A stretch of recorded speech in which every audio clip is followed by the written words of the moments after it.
지난 시간 우리는 예수님께서 주신 가르침을 통해 우리 인류와 이 지구별을 향하신 하나님의 본심을 알 수 있었지요. 하나님은 우리가 페리세이아의 삶, 풍요로운 삶을 살아갈 수 있는 기초, 토대를 마련하시고는 우리를 이곳으로 보내셨다는 사실을 확인할 수 있었습니다. 그러나 우리는 하나님이 세워주신 토대 위에다가 풍요로운 삶을 구현하지 못하고 있는 상태지요. 그 이유는 이 지구별과 우리의 삶에 하나님의 뜻이 실현되는 것을 방해하는 어떤 장애물이 있기 때문이라는 결론에 도달했습니다. 하나님의 뜻, 우리를 향하신 아버지의 본심은 당신의 자녀들이 누구나 예외 없이 이 지구별에서 풍성한 삶을 누리는 것입니다. 하나님은 풍요가 넘치는 삶, 곧 당신의 나라를 기꺼이 우리에게 주고 싶어 하십니다. 그것이 곧 아버지의 기쁨입니다. 누가복음 12장 32절 두려워하지 마라. 어린 양들아, 너희 아버지께서는 하늘나라를 너희에게 주시기를 기뻐하신다. 주님께서 우리를 향해 주신 말씀입니다. 이것이 진실이라면 이제 우리가 다음으로 밟아야 할 단계는 이 지구상에 풍요로운 삶이 구현되지 못하게 방해하고 있는 그것이 과연 무엇인지를 살펴보는 것이 되겠지요. 이것을 제대로 이해하기 위해서는 먼저 알아야 할 것이 있습니다. 그것은 우리가 누구인지, 그리고 우리가 이 지구별에 온 이유가 무엇인지에 관한 것입니다. 과연 우리의 정체는 무엇일까요? 이 무변광대한 우주를 떠도는 한 점 먼지와도 같은 이 지구별에 우리가 보내진 목적이 과연 무엇일까요? 이 주제를 논하기 위해서 먼저 아인슈타인 이후의 새로운 세계관을 다시 한번 간단히 정리를 해보십시다. 아인슈타인의 상대성 이론을 통해서 존재하는 모든 것은 에너지로 이루어져 있다는 사실이 밝혀졌지요.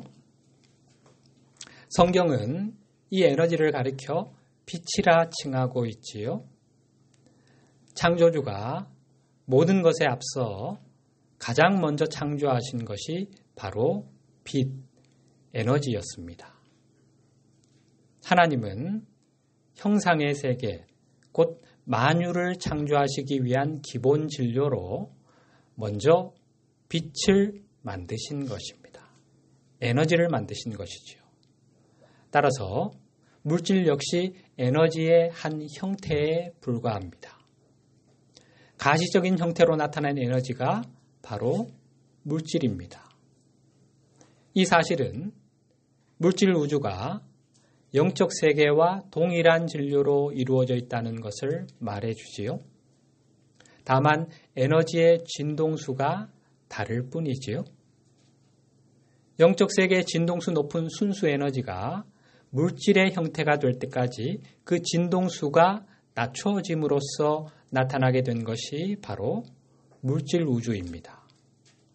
따라서 영적 세계, 곧 하늘나라와 물질계를 가르는 것은 진동의 차이라고 할 수 있습니다. 이제 우리는 영적 세계를 비롯해 지구를 포함한 우주 전체가 다양한 형태로 자신을 표현할 수 있는 특성을 지닌 하나의 기본 진료인 에너지, 빛으로 만들어졌다는 사실을 알았습니다. 이 세계관을 이해하고 받아들이지 못한다면 영적 여정에서 한 걸음도 앞으로 나아갈 수가 없습니다. 이 에너지는 다양한 수준의 진동을 지닐 수 있는데 낮은 진동에서 높은 진동으로 올라가다 보면 어떤 경계선에 도달하게 되고 이 선을 넘어가면 물질 우주를 벗어나 영적 세계로 진입하게 됩니다. 영적 세계에서도 점점 더 높은 진동으로 계속해서 올라가다 보면 마침내 창조주 자체인 순수한 빛에 도달하게 됩니다. 창조주는 이 거대한 창조의 과정을 시작한 의식적인 존재이며 존재하는 모든 것은 그분의 몸, 창조주의 일부입니다. 여기서 우리가 하나님이라 부르는 만존재의 궁극 원인, 모든 것을 있게 한 제1원인인 신의 속성에는 두 가지 측면이 있음을 이해할 필요가 있습니다. 그 하나는 순수한 존재적 측면입니다. 화면으로 하나님은 궁극적인 의미에서 존재하는 모든 것이라고 할 수 있습니다. 이를 가리켜 전체성, allness라고 표현할 수 있습니다. 요한복음 1장 3절 말씀, 모든 것이 그로 말미암아 생겨났으니 그가 없이 생겨난 것은 하나도 없다. 이 말씀에서 우리는 창조가 시작되기 이전에는 오직 전체이신 하나님만이 존재하셨음을 추리할 수 있지요. 이 절대자는 완전하고 자급자족하는 존재입니다. 완전자, 자존자라는 말입니다. 당신 자신 외에는 그 무엇도 필요로 하지 않으면서 스스로 존재하는 자. 이것이 존재적 측면에서의 하나님의 속성입니다. 따라서 하나님이 이런 속성만 지니셨다면 우주를 창조하실 필요가 있었을까요? 없지요? 하나님은 인간에 의해 인식될 필요도 숭배를 받을 필요도 없는 존재입니다. 우리의 사랑을 필요로 하지 않는 분이십니다. 전체이시며 완전하며 자존하는 존재이기 때문입니다. 사실 이러한 신의 존재적 측면은 전통적인 종교들에서 이미 간파해온 신의 속성이지요. 이미 우리가 익히 알고 있는 내용입니다. 그런데 만약 이것이 하나님의 유일한 속성이라면 그분은 창조의 과정을 시작하지 않았겠지요. 형태의 세계를 창조하지 않았을 것이고 당신의 형상을 닮은 우리와 같은 의식적인 존재들도 창조하지 않았을 거라는 말입니다. 이 말은 하나님의 본질적인 속성에는 또 다른 측면이 있다는 것입니다. 당신의 개체화인 우리 인간이 존재한다는 사실, 그리고 그런 우리가 형상의 세계에서 살아가고 있다는 사실만으로도 이것이 증명되지요. 하나님의 속성의 또 다른 측면은 바로 창조적 측면입니다. 이것은 창조를 열망하고 무형의 허공 그 이상의 것을 원하는 창조주의 창조 속성입니다. 이 우주와 우리를 창조한 창조주의 또 하나의 속성, 이것은 우리 인류가 지금껏 간과해온 하나님의 또 다른 속성이라고 할 수 있습니다. 전통적인 종교들이 간파하지 못한 부분, 놓쳤던 부분이라는 거지요. 이 부분을 유심히 들여다볼 필요가 있습니다. 창조주는 끊임없이 성장하고 확장하며 스스로를 초월하는 존재입니다. 가만히 멈춰있는 존재가 아닙니다. 우리는 완전한 것을 고정된 것으로 생각하는 경향이 있지요. 그것은 완전히 오류입니다. 잠시도 현재 자리에 머물러 계시는 법이 없는 것이 창조주입니다. 잠시도 멈춤 없이 시시각각 변화하고 성장하는 존재라는 겁니다. 모세가 시내산에서 하나님의 이름을 물었을 때 하나님의 대답이 에흐예 아쉐르 에흐예였지요. 우리 화면으로. 영어로는 I am that I am으로 번역되지요. 우리말 성경은 이 구절을 나는 스스로 있는 자이니라 라고 번역하고 있습니다. 일부 성서학자들은 이 구절을 I will be who I will be 이렇게 번역하고 있습니다. 사실 이것이 본래 뜻에 보다 가까운 정확한 번역이라고 할 수 있습니다. 우리말로는 나는 있게 될 나일 것이다. 또는 나는 내가 되고자 하는 존재로 되어갈 것이다. 라는 의미로 번역할 수 있습니다.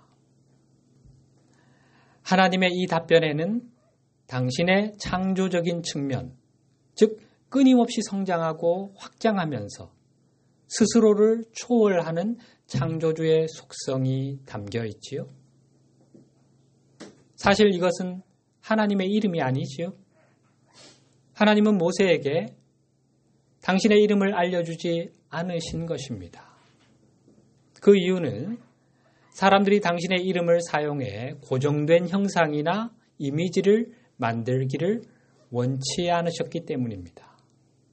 대신 하나님은 당신이 끊임없이 변화하고 있으며 따라서 언제나 당신이 되고자 하는 존재로 되어갈 것이라는 사실을 알려주신 것입니다. 당신의 창조 속성을 알려주신 것입니다. 우리는 여기서 하나님을 알기 위해서는 특정한 이미지에 집착해서는 안 되며 거기에 머물러 있어서는 안 되며 하나님의 자기 초월에 보조를 맞춰 함께 흘러가야 한다는 사실을 알게 됩니다. 하나님은 매 순간 자신을 확장하면서 스스로를 초월해 가고 계신데 우리가 하나님에 대한 정신적 이미지, 고정된 이미지를 만들어 그것을 붙들고 있다면 거기에 고착되어 있다면 어떻게 하나님을 알 수 있겠습니까? 내가 붙들고 고착되고 하나님은 이런 분이라 라고 여기고 붙들고 있는 그 하나님은 이미 지나가 버린 하나님인데 하나님은 저 멀리 가 계신데 그렇죠? 이렇게 우리가 붙들고 있는 하나님이 언제적 하나님입니까? 적어도 2000년 전. 아브라함 때로 올라가면 4000년 전이지요. 그때 만들어진 정신적인 이미지를 오늘날 우리가 붙들고 있다는 거. 너무나 이상한 이야기 아닙니까? 우리가 이렇게 변화하는 하나님을 알 수 있는 유일한 방법은 끊임없이 자신을 초월하는 존재 전체인 생명의 강에 합류하는 것입니다. 중요한 개념 하나가 나왔지요. 생명의 강에 관해서 한번 개념 정리를 좀 하고 넘어가십시다. 우리 구체, 즉 이 물질 우주에는 무수히 많은 생명 흐름들이 수십억 개의 행성에서 살아가고 있습니다. 이들 대다수는 더 높은 수준의 생명체로 성장하기 위해 자신의 의식을 계속해서 높여가고 있습니다. 이런 자기 초월하는 존재들에 의해 형성된 상향의 흐름이 생명의 강입니다. 다시 말해 우리 구체에서 살아가는 모든 의식적인 존재들, 모든 자기 초월하는 존재들에 의해 창조된 상향 나선의 흐름이 바로 생명의 강입니다. 생명 흐름들의 이러한 자기 초월의 의지, 이것이 도대체 어디서 나오는 거지요? 하나님의 속성의 한 측면인 창조 속성입니다. 그것이 왜 우리 안에 있지요? 우리는 하나님의 형상대로 지음받은 존재니까 당연히 아버지의 유전자를 물려받은 거지요. 이 생명의 강은 우리 구체의 모든 존재들을 계속해서 위로 끌어올리고 있습니다. 따라서 우리가 스스로를 초월하는 길, 자신의 자아감을 더욱 확장하는 길을 선택하면 우리는 생명의 강에 합류하게 되고 창조주가 정의한 우주의 법칙, 곧 하나님의 법도와 조화를 이루며 움직여 나가게 됩니다. 99.9%에 해당하는 생명 흐름들이 이 길을 걷고 있습니다. 그런데 약 0.1%에 해당하는 소수의 생명 흐름들은 더 크게 되는 길, 자신을 확장하는 길 대신 더 작아지는 길, 자신의 자아감을 제한하고 축소하는 길을 선택함으로써 생명의 강에 역행하는 하향의 흐름을 만들어내었습니다. 모든 생명 흐름들에게는 자유의지가 있기에 생명의 강에서 이탈하여 그 흐름에 역행할 수 있는 권리가 있습니다. 그러나 생명의 강에게 자신들을 기다려달라고, 천천히 움직여달라고 요구할 권리는 없습니다. 생명의 강은 이들과는 무관하게 쉼 없이, 멈춤 없이 계속해서 움직여 나갑니다. 모든 생명 흐름들은 같은 근원에서 나왔고 서로 연결되어 있기에 앞으로 나아가는 생명의 강의 추진력은 모두를 끌어당기게 됩니다. 따라서 어떤 생명 흐름들이 생명의 강에서 이탈하기 위해서는 그 끌어당김에 저항해야만 합니다. 바로 이것이 강을 거슬러 올라가는 것처럼 삶이 투쟁으로, 생존을 위한 몸부림으로 느껴지는 이유입니다. 그 흐름을 타고 흐름에 나를 맡기면 되는데 그것을 거슬러 올라가려고 하니 얼마나 삶이 힘듭니까? 투쟁으로 느껴질 수밖에 없습니다. 본론으로 돌아가서 그러면 창조주는 구체적으로 어떤 존재지요? 이미 여러 차례 살펴본 내용이지요. 창조주는 세 가지 능력을 지닌 의식적인 존재입니다. 그 세 가지 능력이란 자기인식 능력과 상상력과 자유의지라고 했지요. 자기인식 능력은 스스로를 인식하는 능력, 곧 자신이 존재한다는 것을 아는 능력입니다. 상상력은 존재하지 않는 것, 우주에 구현된 적이 없는 형상을 생각해낼 수 있는 능력입니다. 창조주에게 이 상상력이 없었다면 이 기기묘묘한 우주 만물을 탄생시킬 수 없었겠지요? 자유의지는 선택할 수 있는 능력이지요? 우리 배움의 학습장인 이 우주를 창조했을 때 창조주는 선택을 해야만 했습니다. 왜 하늘은 푸른색이지요? 왜 지구는 둥근 모양이지요? 왜 지구가 태양 주위를 공전할까요? 왜 우리는 이렇게 생겼지요? 왜 사람이라 하면 이런 모습이지요? 왜 태양, 지구, 달 사이에 절묘한 세기의 중력이 존재하여 일정한 궤도를 유지할 수 있게 하는 걸까요? 중력의 세기가 조금만 달랐더라도 행성들이 궤도를 이탈해서 우주 미아가 되었겠지요. 온 우주가 혼동의 장이 되어버렸겠지요. 이것이 우연일까요? 이 모든 것이 현재의 방식으로 존재하는 이유가 뭘까요? 이유는 간단합니다. 창조주가 우주를 설계하실 때 그런 선택들을 하셨기 때문입니다. 여기서 창조주가 했던 무수한 선택들 중 우리의 정체성과 관련하여 아주 중요한 것 하나가 있습니다. 그것은 바로 당신 홀로 우주를 창조하지 않기로 한 선택이었습니다. 창조주는 홀로 전체 우주를 창조하기를 원하지 않으셨습니다. 그분은 당신의 확장체로 자아인식을 지닌 존재들을 창조하기로 선택하셨고 형상의 세계를 그들과 함께 공동으로 창조해 나가기로 선택하셨습니다. 그런데 그렇게 하기 위해서는 당신의 확장체들, 공동 창조자들에게 뭐가 필요합니까? 창조력이 필요하지요. 그래서 그들, 바로 우리에게 상상력과 자유의지를 부여하기로 결정하신 것입니다. 이것이 바로 하나님이 당신의 형상대로 사람을 창조하신 이유입니다.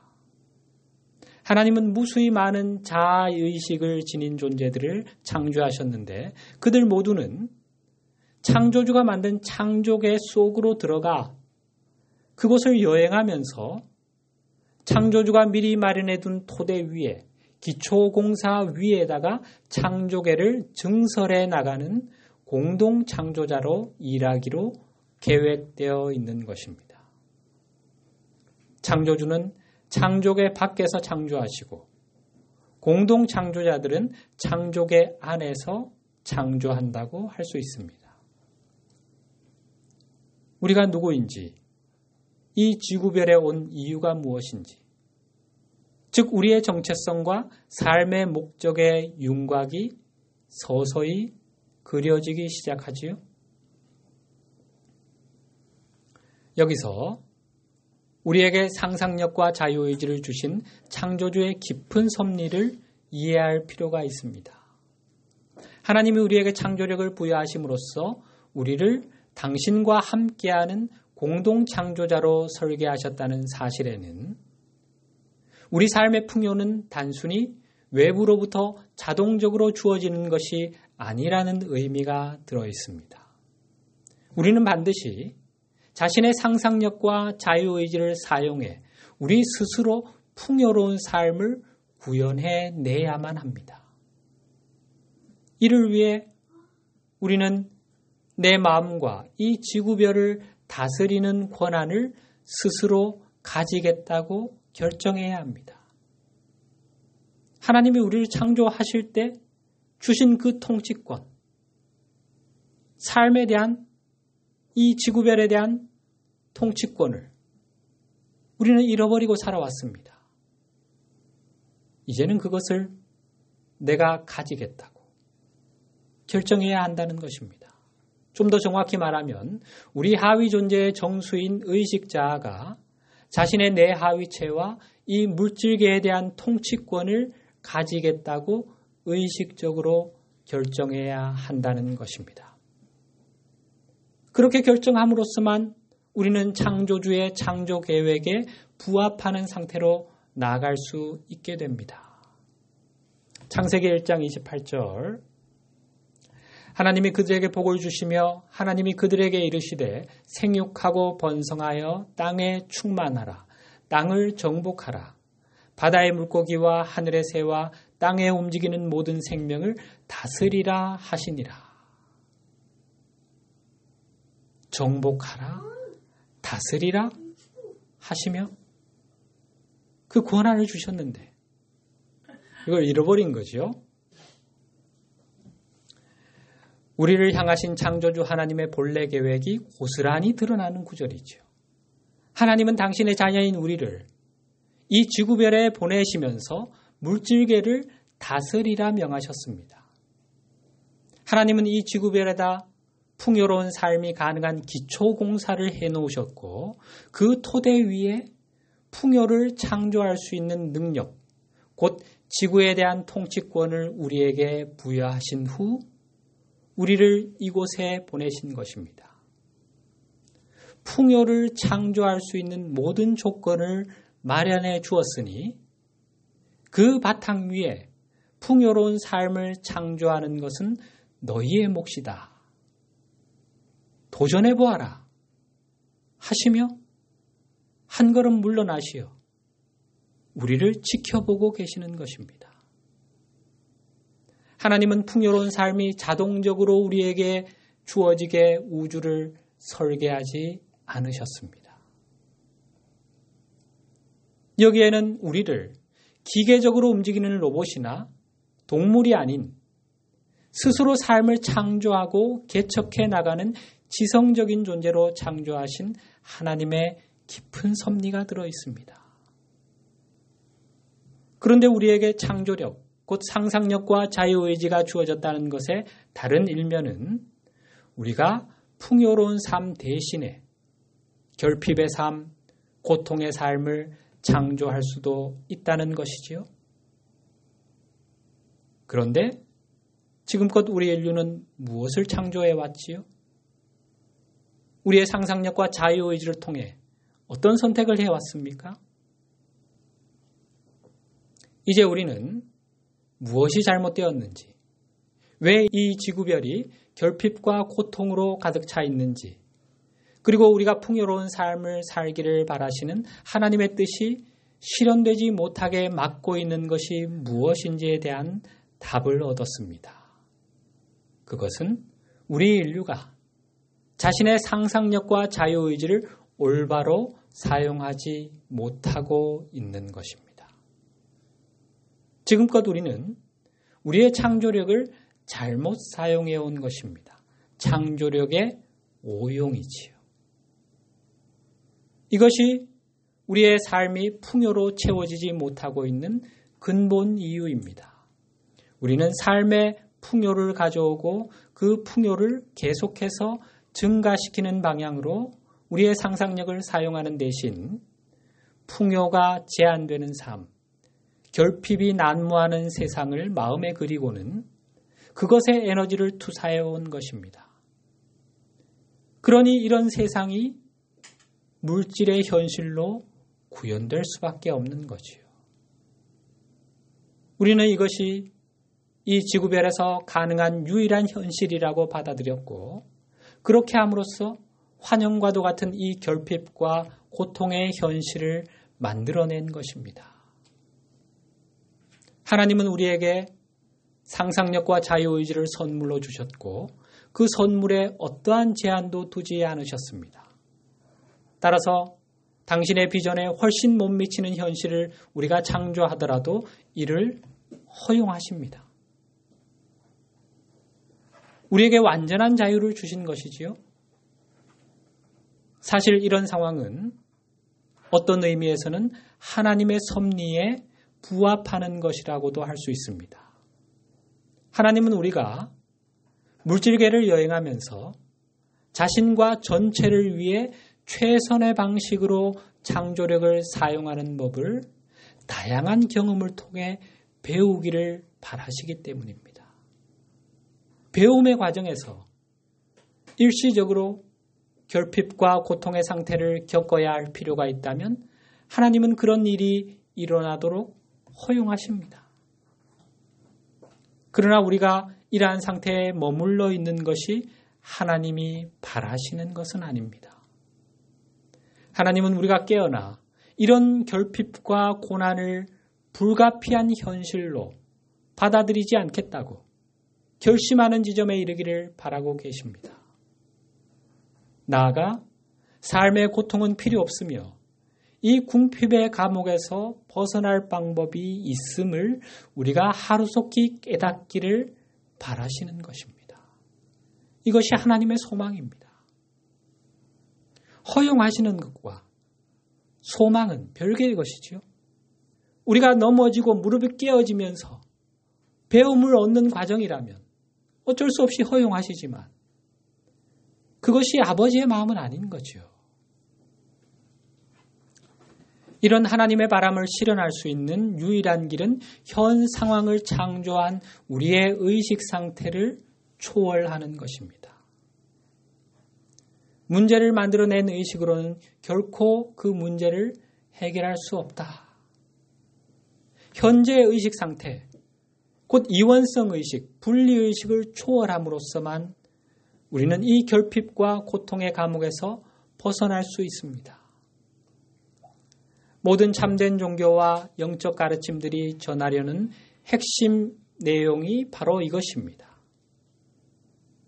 현재 제한적인 의식 상태를 초월하는 것. 이것은 예수님이 세상에 오신 이유 중 하나이기도 합니다. 주님은 당신의 삶을 통해 우리가 우리를 구속하는 수많은 조건에 의해 제한받으며 살 필요가 없음을 보여주셨습니다. 주님은 우리를 제한하는 조건들을 극복할 수 있는 잠재력이 우리 안에 있으며 우리가 그 힘을 깨움으로써 의식이라는 물을 더 높은 수준의 포도주로 바꿀 수 있음을 보여주셨습니다. 우리가 의식의 힘을 통해 떡과 물고기를 증식할 수 있고 물질적 풍요를 창조할 수 있음 또한 보여주셨습니다. 나아가 사망의 권세를 극복하고 더 높은 차원의 생명체로 부활할 수 있음도 시범 보여주셨지요. 그것은 너희도 할 수 있다 라는 메시지였습니다. 오늘 본문 말씀 마가복음 16장 17절 18절 믿는 자들에게는 이런 표적이 따르리니 곧 그들이 내 이름으로 귀신을 쫓아내며 새 방언을 말하며 뱀을 집어 올리며 무슨 독을 마실지라도 해를 받지 아니하며 병든 사람에게 손을 얹은즉 나으리라 하시더라. 주님이 하셨듯이 주님이 시범 보여주셨듯이 우리도 할 수 있다 하고 믿는 자들에게는 이런 표적이 따르게 될 것이다. 몇 가지 일례만 드신 겁니다. 주님이 하신 일들을 우리도 할 수 있다는 것을 말씀해 주신 것입니다. 우리는 지금껏 하나님이 우리에게 주신 최고의 선물, 곧 창조력을 오용해 왔습니다. 그로 인해 하나님이 우리 안에 심어주신 풍요로운 삶에 대한 비전을 잃어버렸습니다. 대신 우리는 하나님의 풍요는 제한적이며 모든 사람이 누리기에 충분하지 않다는 왜곡된 이미지에 상상력을 집중했습니다. 소수의 사람만이 풍요를 누릴 수 있고 대다수 사람은 결핍의 삶을 살 수밖에 없다는 생각을 받아들인 것입니다. 우리가 집단의식 속에 이런 왜곡된 이미지, 거짓 이미지를 받아들임으로써 그것이 물리적인 현실로 구현된 것이 바로 오늘날 우리 지구별의 모습입니다. 이것은 일시적으로 존재하는 환영입니다. 우리가 그렇게 생각하는 동안만, 그러한 생각을 받아들이고 있는 동안만 존재하는 일시적인 것입니다. 그래서 환영이라 하는 것입니다. 풍요로운 삶을 누리는 데 필요한 열쇠는 삶의 결핍과 고통은 불가피하다는 이런 거짓 이미지, 이 가짜 현실을 받아들일 필요가 없음을 깨닫는 것입니다. 우리는 이 왜곡된 현실을 거부하겠다고, 이 환영에서 깨어나겠다고 의식적으로 선택할 수 있습니다. 우리는 현재의 의식 상태를 초월해 상상력을 자유롭게 해방할 수 있으며 이를 통해 결핍과 고통에 갇힌 삶이 아닌 풍요로운 삶을 받아들일 수 있습니다.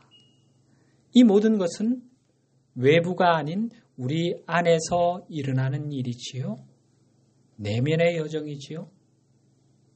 바깥으로 나가서 정치투쟁하고 환경운동하고 사회운동하고 전쟁 반대 운동한다고 되는 일이 아닙니다.